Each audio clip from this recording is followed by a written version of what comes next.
Vilanova continúa apostando por despexar as incógnitas que aínda rodean o xacemento de Cálago. O Concello confirma que este ano realizaránse dúas novas actuacións na contorna. A primeira será, segundo os cálculos do alcalde vilanovés, no mes de xuño. Para excavar lo que son la tumba que apareció al final de todo, que tenemos esperanza de ver si conseguimos la necrópolis y de ahí dar con el famoso monasterio que tanto se nos escapa. A segunda está prevista para o mes de setembro. Desta volta está dirixida a consolidar as estruturas e os achados que xa se localizaron en excavacións anteriores.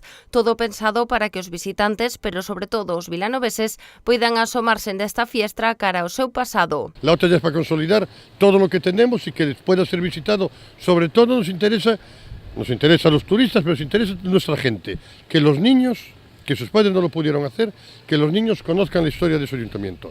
Entonces queremos dejarlo al aire para que los profesores de historia puedan dedicarle un día y decirle, mira, y aparte de oír que los íberos, los celtas, no sé qué, aquí en Vilanova había cultura castrexa, aquí veis los restos de las viviendas. A riqueza histórica deste xacemento foi posta en valor por Gonzalo Durán, que recordou que os restos atopados demostran que a orixe de Vilanova se remonta ata hai máis de 2.400 anos. 2.400 años de historia como pueblo, como poco.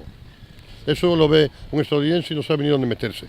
2.400 años de historia y ya con cerámica, ya con una cultura, viviendo ya en pueblo, digamos, desde hace 2.400 años. Eso tiene que enseñar a tener buena convivencia también ahora, porque experiencia tenemos. Os arqueólogos están agora a traballar na elaboración dun proxecto para estas dúas actuacións que terá que recibir o visto bo da Dirección Xeral de Patrimonio.